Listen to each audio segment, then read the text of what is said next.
Graça e paz, gente. Gostaria de chamar o pastor Tadeu da Assembleia. Ele vai estar trazendo a palavra de Deus esta tarde. Vamos orar. Meu Deus, muito obrigado por esse dia, ó Pai. Obrigado pela oportunidade que o Senhor está nos concedendo, ó Deus, de escutar o Teu Evangelho, ó Pai. Meu Deus, sabemos que tem várias pessoas, meu Deus, que almejam, ó Pai, esta oportunidade, mas não conseguem, ó Pai. Então que nós possamos, ó Pai, estar de corações abertos, ó Deus, para escutar o que o Senhor tem nos falar esta noite, ó Deus. Meu Deus, agradecemos a vida do Teu servo, ó Pai, que o Senhor possa usá-lo, ó Pai. Em nome de Jesus, assim nós te oramos e agradecemos por tudo. Amém. Graça e a paz, Deus abençoe, tudo bem com vocês? Estou feliz em participar desse dia de EBF, aqui com os irmãos. Quero agradecer e louvar a Deus, Pastor André, uma honra, amém. E quero agradecer e louvar a Deus pela coordenação, pastor, todos os que trabalharam, bonito evento, que Deus abençoe. E eu prometo que eu vou falar pouco, porque vocês querem ver o jogo daqui a pouco, né? Será que o Neymar vai entrar hoje ou não? Vai, né? Eu queria ler uma palavra com vocês, em 1 João. Uma vez, numa aula de escola dominical, a professora pediu para abrir em 1 João, e o menino perguntou: professor, mas é o João do meio ou o João do fundo? É o João do fundo esse hoje. No Evangelho de João, não, lá no fundo, a primeira epístola de João, capítulo 3. E eu queria fazer uma pergunta para vocês antes. Você se sente amado por Deus? De verdade? Você se sente amado por Deus? Quando você olha para a sua vida, para a sua família, para aquilo que Deus tem feito, você se sente amado ou amada por Deus? Porque nem sempre é fácil a gente sentir isso, é ou não é? Não tem hora que a gente fica com raiva de algumas coisas? Não tem hora que parece que Deus está errando em alguma coisa na nossa vida? Quando a gente olha e fala: mas eu não queria estar numa família assim, eu queria que minha família fosse um pouco diferente do que é. Eu queria que a minha vida fosse um pouco diferente do que é, né? E aí a gente pensa assim: se eu tivesse no lugar de Deus, eu ia fazer algumas coisas diferentes na minha vida. E aí quando a gente pensa isso, fica um pouco difícil de nós enxergarmos o amor de Deus, porque a gente pensa assim: se Deus me ama, por que Ele não faz tudo do jeito que eu quero? Se Deus me ama, por que Ele conhece o meu coração? Conhece ou não conhece? Conhece. Deus conhece as tuas vontades? Conhece. Ele conhece os teus sonhos? Conhece. E por que Ele não faz o jeitinho que você desenhou para Ele fazer? Fazer uma cartinha para Deus, e aí Ele vai fazer do jeitinho que eu colocar na minha carta. Por que as coisas não acontecem assim? É ou não é? E quando isso não acontece, a gente tem uma dificuldade de perceber, de sentir, de parecer experimentar o amor de Deus. Mas vamos ler 1 João capítulo 3. A NVI diz assim, vejam como é grande o amor que o Pai nos concedeu, a ponto de sermos chamados filhos de Deus, o que de fato somos. Por isso o mundo não nos conhece, porque não o conheceu. Amados, agora somos filhos de Deus, e ainda não se manifestou o que haveremos de ser, mas sabemos que, quando Ele se manifestar, seremos semelhantes a Ele, pois o veremos como Ele é. Todo aquele que nele tem essa esperança, purifica-se a si mesmo, como Ele é puro. Amém. Lá em João, o Evangelho de João, Mateus, Marcos, Lucas e João, aquele Evangelho de João, ele escreveu para aquelas pessoas que ainda não conheciam a Deus, não conheciam Jesus. João escreveu ali para apresentar o Evangelho, para aqueles que ainda não o conheciam, apresentar a salvação que há em Jesus. Agora, aqui, 1 João, o João do fundo que a gente falou, o propósito era fortalecer a fé daqueles que já tinham, era fortalecer a fé daqueles que já eram salvos e que de repente estavam passando ali por alguns problemas e estavam um pouco desanimados. Eram irmãos que já conheciam o amor de Deus, mas que de repente, por causa das lutas da vida, das dificuldades da vida, estavam assim meio que na dúvida, meio que enfraquecendo um pouco. Então, o propósito dessa carta era fortalecer a fé daqueles que já tinham, daqueles que já a possuíam. Então, e nessa perspectiva, João vai trabalhar o relacionamento em 3 áreas: o nosso relacionamento com Deus, o nosso relacionamento com os irmãos e o nosso relacionamento com o mundo. Poderia falar não ameis o mundo, né? Então é o nosso relacionamento com Deus, com os irmãos e com o mundo. E no trecho que nós lemos aqui, ele vai falar sobre o amor do Pai. Sabe o que acontece? Eu acho que a maioria de vocês, pela idade de vocês, cresceu na igreja, nasceu na igreja, né, como a gente fala, em lar evangélico. E talvez algumas coisas para vocês sejam normais. A Bíblia é normal, e vir na igreja é normal, frequentar o culto é normal. Mas eu queria que vocês fizessem um exercício na mente de vocês sempre, no coração de vocês, para nunca enxergar essas coisas como sendo normal. Não é normal. Vir na igreja não é normal. Se relacionar com Jesus não é normal. É coisa extraordinária. É coisa extraordinária. Poucas crianças, ou poucos adolescentes, ou poucos jovens, ou poucos adultos no mundo, muitas vezes têm essa oportunidade. Nunca enxergue a tua relação com Deus como normal. É uma coisa extraordinária. E a base dessa relação não está em você. Não é porque você é bonitinho ou bonitinha, embora sejam. Não é porque você... a base disso está no amor de Deus. Está no próprio Deus. No amor. E João, quando ele vai escrever aqui sobre o amor de Deus, ele vai escrever como algo grandioso, algo inexplicável. A ideia aqui... Ele expressa aqui um espanto, é espantoso. Ele mistura aqui uma gratidão com uma perplexidade. Ele vai dizer assim: vejam como é grande. Uma outra versão fala: vede quão grande. A ideia aqui, original, é que esse amor pertence a uma outra esfera, a um outro mundo, a um outro universo. Não é igual ao amor daqui.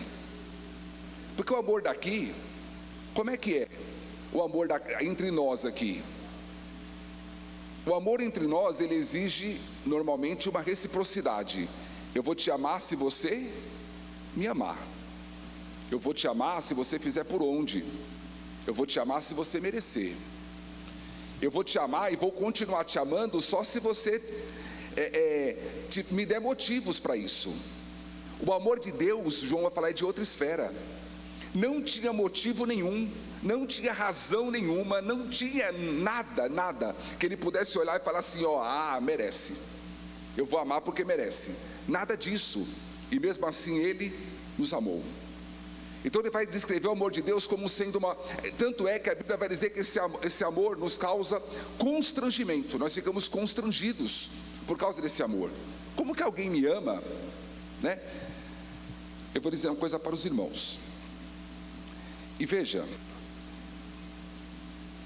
ele vai dizer, mais para frente nesse texto, a gente não vai ler porque o texto é grande. Ele vai dizer assim, no próprio texto que nós lemos, né? Mas ainda não sabemos, quando ele se manifestar, seremos semelhantes a ele, né? Pois o veremos como ele é. Eu sou casado com a minha esposa há 16 anos, temos 3 filhos. Sabe o que eu fico pensando? Se ela conhecesse tudo que eu penso, será que ela me amaria? Durante 16 anos eu já tive vontade de matar ela algumas vezes, né? Que raiva, na discussão, Falar, por quê que fez isso? Por que que não é assim? Por que que não é do meu jeito? Por que? Que raiva, que vontade de... Graças a Deus que eu nunca fiz isso, irmãos. Essa vontade passa rápido. Eu estou falando de momentos de raiva. Já pensou se ela conhecesse tudo que eu penso? Será que ela me amaria? Se eu conhecesse tudo que ela pensa, de repente olha alguém na rua e fala, que homem bonito. Será que eu amaria? Agora você imagine um ser que sabe tudo ao meu respeito, e eu estou aprendendo sobre ele, me amar. Jesus sabe tudo que eu penso, Ele sabe tudo que eu já pensei, Ele sabe tudo que eu vou pensar ainda. Sabe aqueles pensamentos que a gente não quer que ninguém saiba? Você já imaginou se aparecesse naquele telão ali tudo que você pensou só essa semana? Você voltaria aqui? Acho que todos nós íamos embora com vergonha, não é? Ia se enfiar no buraco, ia mudar de cidade. Não quero ver nunca mais ninguém daquelas pessoas lá, porque elas viram o que eu pensei. Agora você imagine Deus. Eu sempre digo o seguinte: você já passou por uma situação que você está andando na rua ou em algum lugar e alguém te conhecer, te chamar pelo nome, e você não conhecia a pessoa, e você não sabia quem a pessoa é? Aí a pessoa começa a falar contigo e fala, meu Deus, quem que é a pessoa? Aí a sua cabeça começa a rodar o mundo, vai na igreja, vai na escola, vai na família, vai nos vizinhos, e você fala, quem é essa pessoa? E você não tem ideia de quem é a pessoa, mas a pessoa te conhece. Como que você se sente ali? Em desvantagem, é ou não é? É igual aqueles filmes lá, que uma pessoa conhece a outra, mas a outra não conhece, ela está em desvantagem. Vou contar uma história para vocês. Eu sou paulista, nasci em São Paulo, morei lá 40 anos. E eu trabalhei no banco, que uma vez teve um assalto no banco. E olha como é que foi o assalto. O carro forte veio de manhã, deixou 2 malas de dinheiro, que era para colocar nas máquinas lá do banco e para trabalhar, e foi embora. Depois do carro forte chegou alguns funcionários, e junto com os funcionários chegaram 3 homens. E eram ladrões. Uma parte deles era uma quadrilha, uma parte entrou dentro da agência e outra ficou lá fora, no estacionamento, ficou em lugares lá fora. Aí um deles olhou para o meu amigo e falou assim, ô Walter, tudo bem? Como é que está a Ana, a tua esposa? Ela já ganhou neném? Aí olhou para outra menina e falou assim, e a Letícia, você já deixou a Letícia na escola? Ou seja, eles conheciam a família de todo mundo, e a gente não sabia nada sobre eles. Eles conheciam a gente não conhecia eles, não sabia nome de ninguém, onde eles moravam, mas eles sabiam tudo ao nosso respeito. O que a gente fez? Não precisa nem de arma mais, pode levar todo o dinheiro embora, pode levar embora. Por quê? Porque a gente estava diante de seres desconhecidos, mas que conheciam a gente, então a gente estava em desvantagem. Você já parou para pensar que Jesus sabe tudo a teu respeito e você está aprendendo sobre Ele? Eu sei um pouquinho só sobre Jesus, Ele sabe tudo sobre mim, e mesmo assim me amou, mesmo assim te amou. Como que pode, essa esfera de amor que João está falando aqui, como pode alguém que nos conhece com profundidade a esse ponto, nos amar desse jeito? Não tem motivo nenhum, não tem razão nenhuma, mas Ele nos ama. Aí olha só, Ele vai dizer, continuar dizendo, que por causa desse amor, nós somos feitos o que? Seus filhos. Seus filhos. A ideia aqui no original é suas criancinhas, né? Ou seja, esse amor nos deu o que? Uma nova identidade. E agora somos filhos de Deus. Então você, quando você se vê, você tem que saber o seguinte: você é filho de Deus, não porque o seu pai é filho de Deus e a sua mãe é filha de Deus. Você é filho de Deus porque Deus te amou. O relacionamento de Deus com você é direto, é você e Deus, é Ele e você. Você não pode olhar assim, não, mas eu sou filho de Deus porque meu pai é filho, então acho que eu sou filho automaticamente. Não, você não é filho automaticamente porque seu pai é filho. Você não é filho automaticamente porque sua mãe, a sua avó, a sua tia é filha. Você é filho de Deus porque Ele te amou, porque você está em Cristo. É a relação sua e Ele direto. Alguém diz que Deus não tem neto, nem sobrinho, Deus tem filhos e filhas. Então você é filho de Deus por causa desse amor. E esse amor, como eu estava falando, ele nos dá uma nova identidade. Veja, a grande crise que nós vivemos, a geração de vocês, a nossa geração, é de identidade. É saber assim, quem sou eu? Quem sou eu? Preste atenção, jovens ou adolescentes. A grande crise atual está ligada à identidade. E é uma crise velha. Quando a serpente, o inimigo através da serpente, foi lá falar com Adão no jardim do Éden, qual foi a proposta dele? Deus sabe que se você comer do fruto, você será como Deus. A ideia era, Deus está escondendo algo de ti. E ele foi atacar onde em Éden? Em Adão, lá no Éden? A identidade. Você será. Tem algo que você ainda não é, mas que você pode ser. Ele estava atacando a identidade. E Deus, quando fez Adão, já deu a identidade semelhante a ele em Adão. Mas ele vai atacar a identidade. Ou seja, Adão caiu por não saber quem era, ou por querer ocupar o lugar que não era seu. Quando o diabo foi tentar Jesus no deserto, o que ele falou? Tá vendo essas pedras aqui? Transforme elas em pães. Se tu és o filho de Deus, olha ele atacando de novo a identidade. Se tu és o filho de Deus, a identidade. Transforma essas pedras em pães. Quando José, lá no Egito, ele assumiu o cargo de governador, sabe o que Faraó fez? Uma das primeiras coisas foi mudar o nome de José. Qual era a ideia de mudar o nome de José para Zafenate Paneia? A ideia era trabalhar na identidade de José. Agora, dando um nome para ele, era como se fosse o seguinte, e o nome novo estava ligado a uma divindade egípcia, a um deus do Egito. A ideia era atacar a identidade. Quem é você? Quem sou eu? E João está dizendo o seguinte aqui: a minha identidade, a tua identidade, quem somos nós, tem que estar baseada no amor de Deus, na relação com Deus. E isso ninguém muda. Você é filho de Deus por causa do amor de Deus, e isso ninguém muda. Sabe por quê? Porque muitas vezes na escola vão querer, o inimigo vai usar pessoas para atacar, sabe o que? A tua identidade. Por que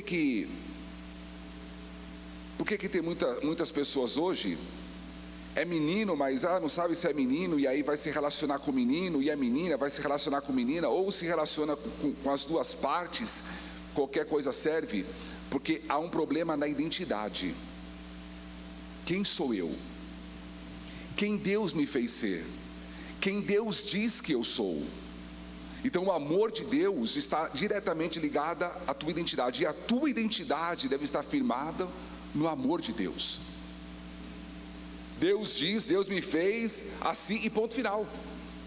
Eu sou quem Deus diz que eu sou, não quem os outros dizem que eu sou, ou não. Porque veja só, se a minha identidade estiver pautada, estiver baseada naquilo que os outros dizem que eu sou, hoje eu vou ser uma coisa, amanhã eu vou ser outra. Esses dias eu estava vendo uma menina que ela diz que é um gato. Aí ela anda de 4, ela come ração, ela dorme no chão. Aí até que chegou um cachorro perto dela latindo, ela virou uma mulher rapidinho de novo, ela foi em pé rapidinho. Então você vê que há um problema na identidade quando nós não estamos em Deus.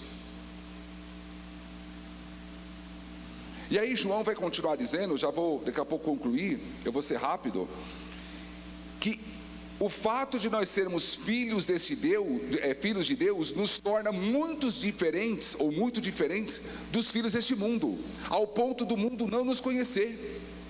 O mundo não conheceu aquele que nos amou, aquele que nos criou, e por isso a gente não pode esperar que o mundo reconheça essa identidade que está em nós. O que significa isso, irmão? Que o mundo não nos conhece. A ideia é que o mundo desconhece ou não conhece a natureza daquele que vive em nós. Não é estranho? Esses crentes não são estranhos? Poxa, festa rolando, daqui a pouco o jogo da Copa, vocês estão dentro de uma igreja, cantando, adorando a Deus. Que negócio é estranho esse negócio de vocês? Não é estranho isso para o mundo? Não é estranho você não participar de certas coisas? Você não concordar com certas coisas? Você não estar junto com certas coisas? Por quê? Porque essa natureza que está em você, que te faz ser filho de Deus, o mundo não conhece. E muitas vezes, pelo fato do mundo não conhecer, o mundo vai fazer o quê? Vai perseguir, vai falar mal, vai criticar, vai cancelar.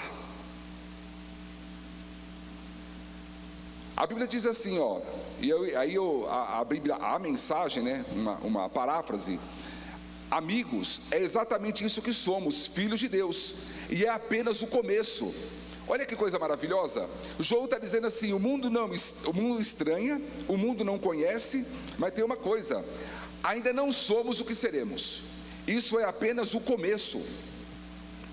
A salvação já opera, mas ainda não somos o que seremos. Deus está trabalhando, estamos em construção. Estamos em construção. Seremos semelhantes a Ele. E aí qual é a consequência então dessa nova identidade? É uma vida que busca agradar a Deus.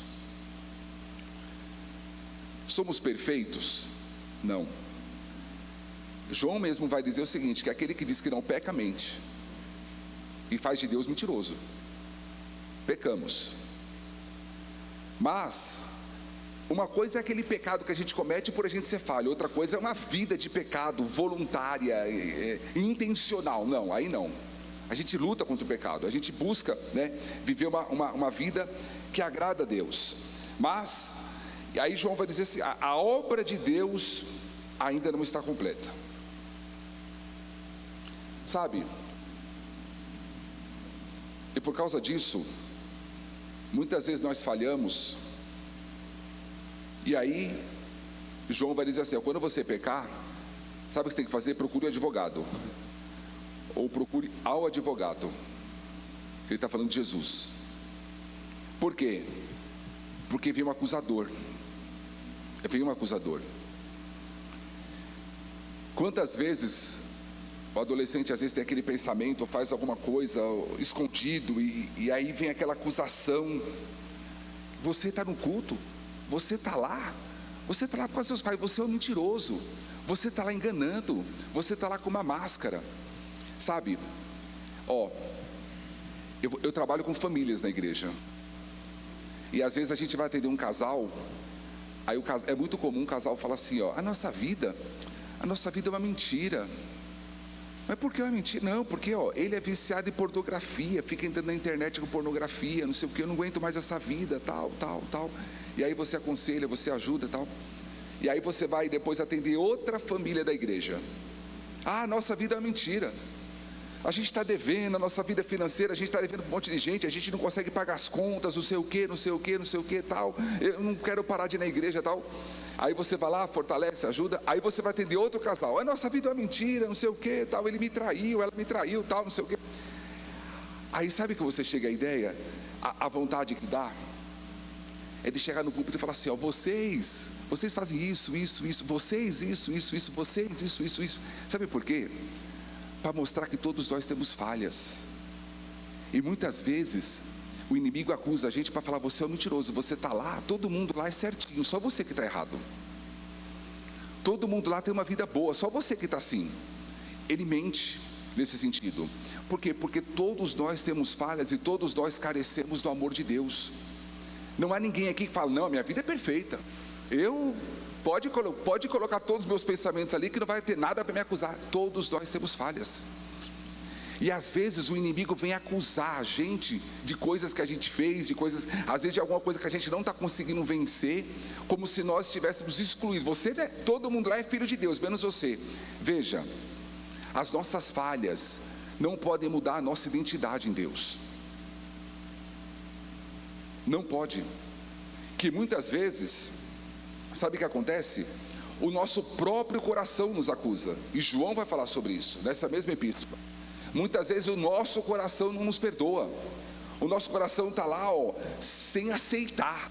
ele vai dizer assim, ó, se o nosso coração nos condena, maior é Deus do que o nosso coração. Sabe, jovem, esses dias eu atendi uma família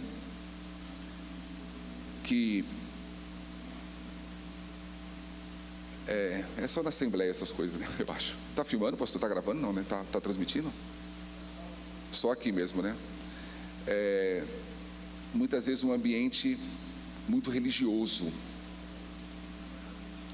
Tá, mas não vai para a internet? Vai, né? Tudo bem. Tudo bem. O ambiente muito religioso. E aí, sabe, o pai chegar para a menina e falar assim: você vai ser uma cantora. A menina canta. Não, você vai ser profissional. Mas às vezes não é a vocação que Deus deu. A vocação que Deus deu é outra. Como eu atendi uma pessoa em São Paulo que você vai ser um jogador de futebol. E o menino jogou em vários clubes, tinha um talento extraordinário, tinha um talento. Aí foi fazer um teste fora. Quando foi fazer um teste fora, no primeiro treinamento que teve lá, teve uma lesão no pubis, na parte das costas. E aí a lesão, o menino com 16 anos teve que voltar para fazer tratamento e perdeu a oportunidade. Aí pensa nisso, no caso desse menino, por exemplo. O sonho era ser jogador de futebol, a família toda investindo naquilo durante muitos anos, e leva para cá, leva para lá, e fala com um e fala com o outro. A identidade está associada àquilo. Houve uma lesão, a carreira não foi. Como é que fica a identidade agora? Quem sou eu? Se o meu sonho, se de repente a profissão que eu tinha não deu certo, como é que fica eu agora? Que muitas vezes, e aí vocês têm que ter essa relação com Deus, vocês e Deus, não através do pai, através da mãe. Ter um pai e uma mãe crente é coisa maravilhosa, e aproveitem isso, mas é vocês e Deus, lá no quarto de vocês. Senhor, o que o Senhor quer para mim? O que o Senhor quer para a minha vida? Qual é a minha vocação? Qual é a minha profissão? Com quem eu vou me casar? Prepara tudo isso. E saiba, a tua identidade está baseada no amor de Deus. E João, mais para frente, vai dizer o seguinte: que nós carregamos conosco, Ele colocou em nós a sua semente, a semente de Deus. Versículo 9: todo aquele que é nascido de Deus não pratica o pecado, porque a semente de Deus permanece nele. É uma palavra muito forte, irmão. Essa palavra semente é da onde vem a palavra portuguesa esperma, né? Que é o grego esperma aí, que é aquela semente que traz as características. A ideia é: a semente de Deus está em nós, ou seja, as características paternas de Deus está em nós, por causa desse amor. E aí a minha vida tem que ser baseada nessa semente, baseada nessas características. Portanto, quando nós nascemos de novo, nós herdamos, nós carregamos, nós possuímos em nós a semente de Deus. E aí você pensa numa semente. Eu acho maravilhoso isso. Tenha paciência com a obra de Deus na tua vida. Tenha paciência, porque a gente é ansioso, é ou não é? A gente quer as coisas rápido. Ainda mais nessa sociedade agora, ó, vocês são da sociedade da internet. Tudo é veloz, tudo é rápido. Não é verdade? É um PS5 lá que tem que ser rápido, e tudo tem que ser veloz, tudo tem que ser em alta velocidade. As coisas de Deus não trabalham nessa velocidade. Quando eu era criança, não tinha internet. Se a gente quisesse ligar aqui para São Paulo, a gente tinha que falar com uma telefonista, uma pessoa, para a pessoa completar a ligação do outro lado, para falar. Era como se fossem duas ligações que ela conectava ali.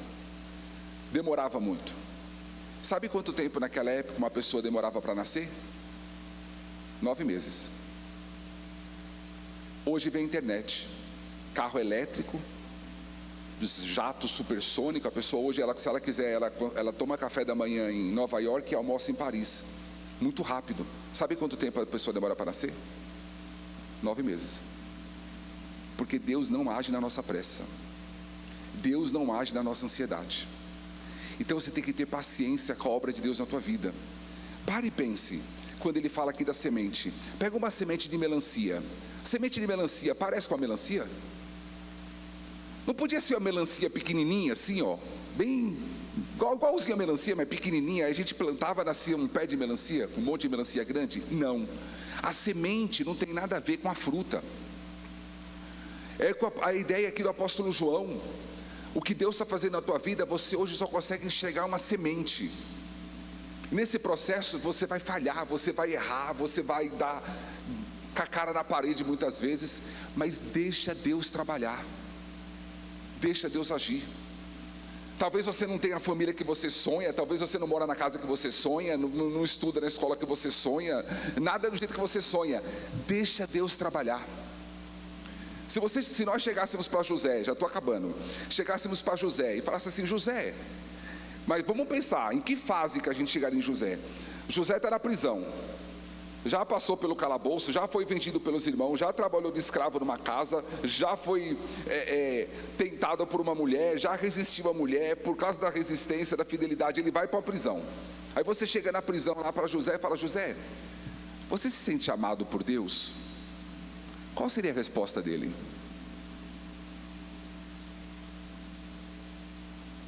Talvez ele ia demorar para responder, mas Deus estava trabalhando na vida dele.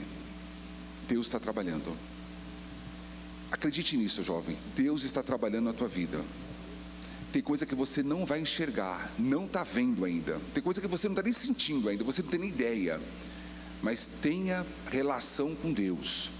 Tenha a tua identidade baseada no amor de Deus, na fidelidade de Deus, e deixa Deus trabalhar. Você não vê o que você vai ser. Se alguém chegasse para mim quando eu tinha a idade de vocês e falasse assim: com quem você vai se casar? Eu falava: sei lá. O que você vai fazer da tua vida? Não sei. Eu já dizia o seguinte: acho que eu não vou nem casar nunca. Quem é que acha que não vai casar nunca? Olha um monte de gente. Eu era assim: vou me casar nunca. Mas por quê? Sei lá, sou feio, eu não tenho dinheiro para comprar uma bicicleta. Como é que eu vou sustentar alguém? Não estou nem me sustentando, não tenho dinheiro nem para mim. Como é que eu vou ter para outra pessoa? Eu não enxergava nada, era tudo muito confuso, sabe? E aí, vocês sabem, né? Essa fase que vocês estão vivendo agora, o corpo, é difícil entender o amor de Deus. Essa fase às vezes é o corpo em transformação. Os meninos aí já estão fazendo a barba ou não? Ou de vez em quando só, né? Ô pai, me ajuda a fazer a barba aqui. Aí meu filho fui lá ajudar. Ainda bem que ele não está aqui, senão ele ia me matar depois. Ele fica com vergonha. Aí se corta todo. Aí tem que passar o que depois? Tem que passar o que antes, tal. E as meninas, né? O corpo mudando, primeira menstruação, não sei o que. Aí às vezes um monte de pensamento, um monte de coisa, essa dificuldade da identidade. Mas quem sou eu? Eu sou um ser tão estranho. A gente se acha estranho, se acha ninguém me entende. E aí um dia você está muito bem humorado, você se acorda a pessoa mais feliz do mundo, e no outro dia você se acorda um monstro, com raiva de todo mundo, porque ninguém me entende, porque ninguém me ouve. É assim ou não é? São assim ou não são vocês? Fala: meu Deus, eu estou criando um alienígena dentro de casa, estou criando um monstro. Aí no dia seguinte: poxa, pai, nossa, que legal. Por que podia ser todo dia assim? É a vida. E sabe, irmãos, eu vou acabar agora de verdade. Jesus é o único Deus que sabe o que é puberdade. Você já parou para pensar que Jesus passou pela puberdade? Jesus é um Deus que sabe o que é crescer pelo no corpo.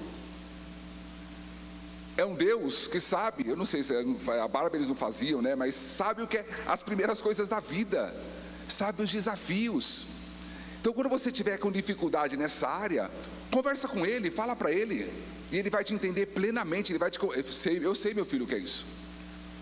Sei, minha filha, o que é isso. Eu sei que é passar por essas mudanças. Eu sei que é essa carga de hormônio que você está recebendo, que às vezes quer prejudicar a tua identidade, às vezes quer prejudicar a tua relação comigo.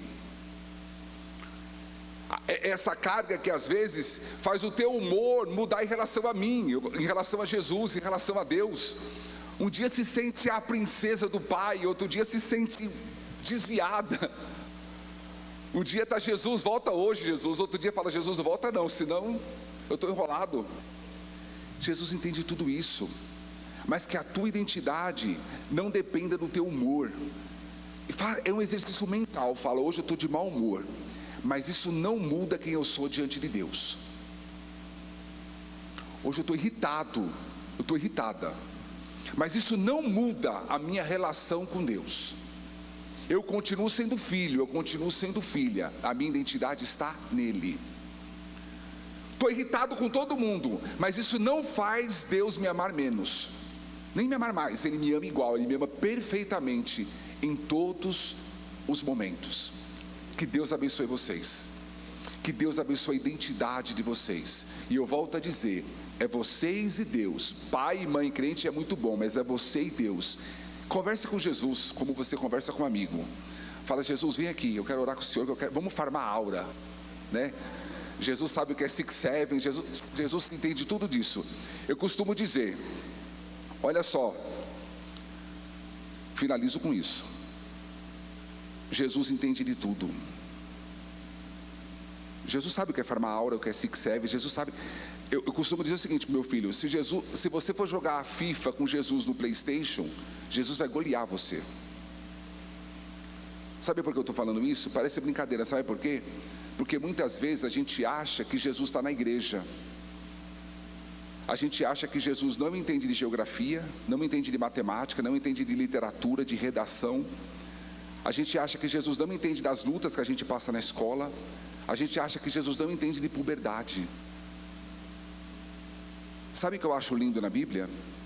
A maioria dos encontros que Jesus teve com as pessoas, onde foi? Foi na igreja? Não. A maioria dos encontros que Jesus teve com as pessoas foi na rua, foi na vida. Era uma mulher que estava indo enterrar o filho, era um homem que estava trabalhando lá na Receita Federal cobrando imposto, era um outro que estava pescando.